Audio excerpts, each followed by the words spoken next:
a flatly self-contradictory moment in um, the philosophy of Zizek. The claim uh, that's at the center of what I want to argue is Zizek's taking over of Hegel's claim that there should be a death penalty.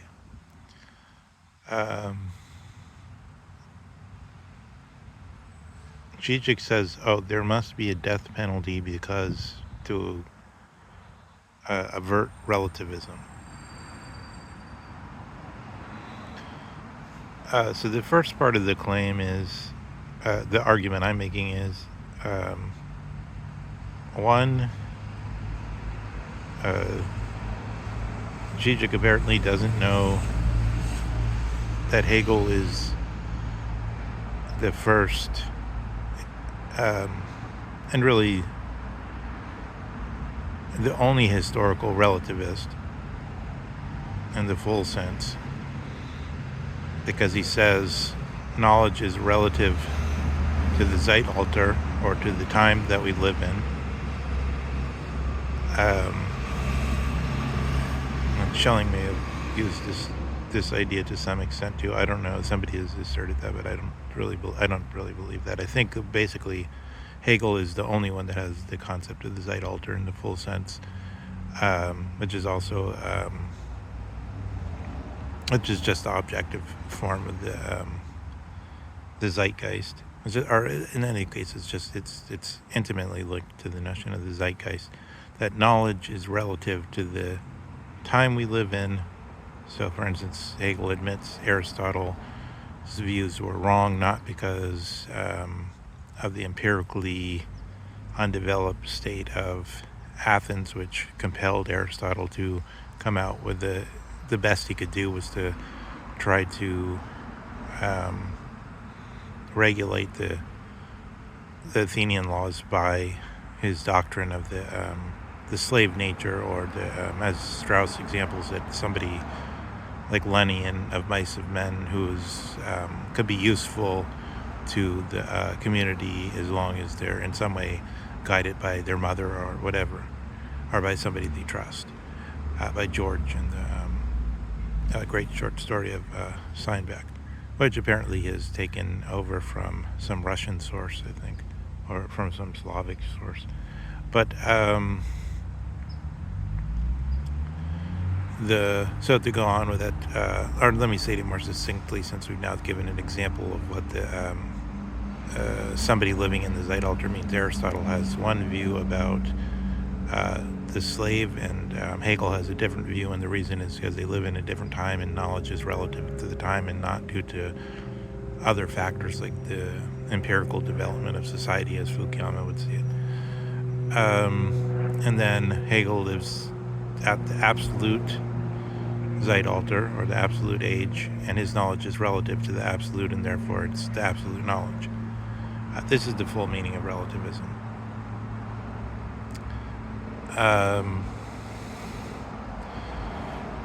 So the claim Zizek's making that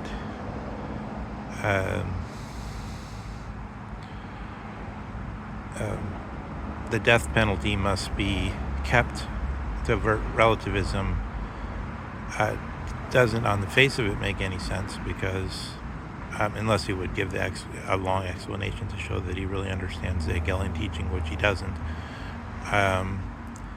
But it would make as much sense from the point of view of the Hegelian teaching taken formally without thinking through the whole of history and then giving the result that way, to say no death penalty is the absolute teaching. Either way, both are relative to the absolute age. Now let's look at this through, because both would be, it doesn't matter if the, formally it doesn't matter if the claim is death penalty, no death penalty. The only issue is this the knowledge that comes at the pinnacle of the development of universal human history. It could be either one. Taken formally, but Hegel claims when you think through history, you end up with the view that it should be a death penalty, whereas Zizek is saying there should be a death penalty because there's bad people and they need to be, they can't be allowed to run rampant and think that their crimes aren't crimes, or relativism in this other sense of like skepticism. So it's a non-Hegelian point, but he's thinking really of Hegel's claim, and it doesn't work with Hegel's system at all. Or in any case, it has nothing to do with Hegel's system. It's just arbitrarily tacked on. So let's look at Hegel as the let's look at Hegel in the horizon of Zizek's constant bringing up of the if there is no God, everything is permitted notion. So actually, Zizek in his relatively recent article, it was actually just a few months ago, I believe, came out with this claim that this statement doesn't actually appear in Brothers Karamazov or elsewhere. It does, because Ivan holds that view, and also Ivan's one, Father Zoisma argues that directly. Although true, he doesn't say everything, if there is no God, everything is permitted. He says if there is no God, the word crime has no sense. Crime ceases to have any sense. And then Ivan Karamazov makes this argument in basically just slightly different wordings, and then again we get it with Ivan's devil, who appears before him. And the basic meaning is that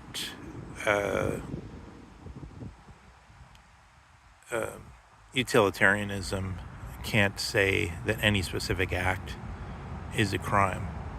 So, like, for instance, also in the point where Alyosha is talking about just the killing of one child, in the sense of the and I think that's I can't remember what the biblical quote at the beginning of the book is, but it's a link to the notion of if you should smite one of these little ones, then that's like the worst crime possible, or something like that, according to the according to the Bible itself, or to the I think it's a New Testament saying, and maybe it's even a saying of Christ himself. The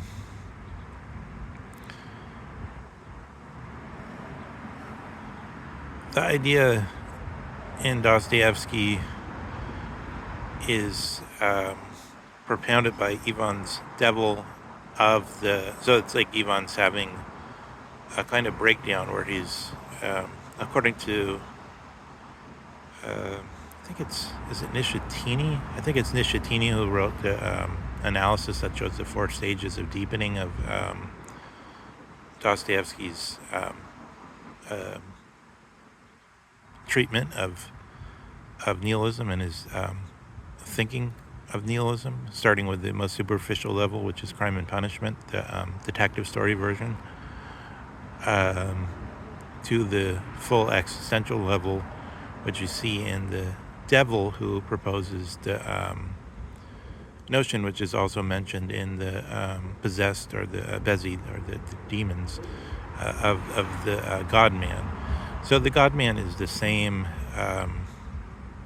substantially as the Übermensch, or the Superman. Strauss says Superman is the best translation, but it's the only impediment is that they'll have the comic book figure would get in our way, but it's still the correct translation.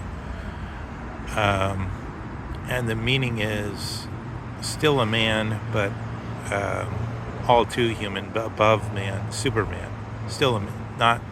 So Dostoevsky makes this clear in his juxtaposition of the God-man and the man-God. So Christ is the man-God. so God modified by man-like existence as Christ. But the Ubermensch, or Superman, is like what Ivan's devil is propounding to him, and what drives him to fury and to throw a cup at him to try to see if he's a spectral figure of some kind, saying,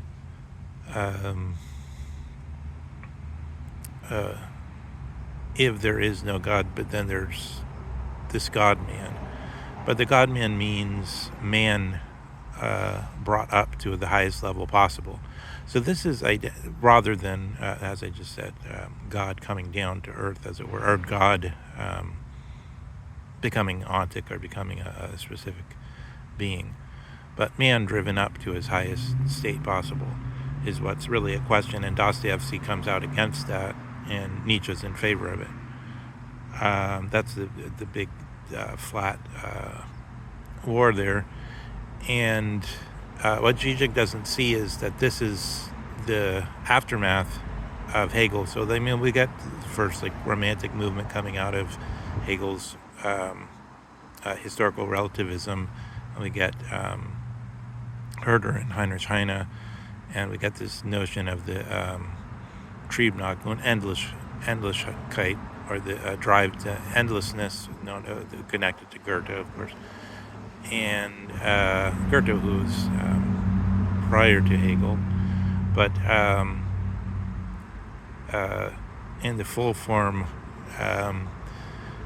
we see it in connection to things like the book that came out when the same year as Hegel died, and The Unknown Masterpiece by Balzac, where the work of, which is sort of like, it's not art for art's sake, and it's art for art in this Parisian sense, or in the sense that now dominates everything, but it's the claim that art has the seeds of being like philosophy, being like the going out of the cave.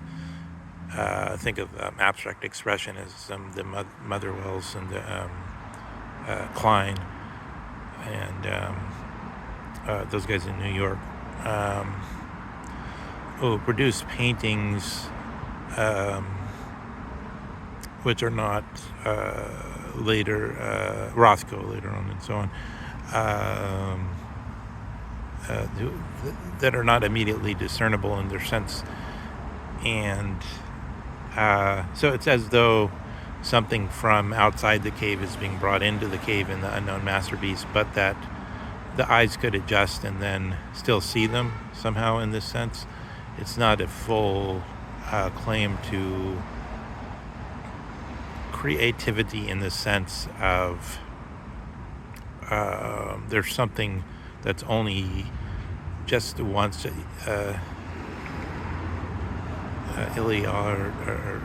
just once, just this time, of a certain totally unique being that has its virtues, its good, and it will never be repeated, which is the point Nietzsche has reached in the wake of historical relativism, as he's inherited it from Hegel and the other people that have worked with the idea.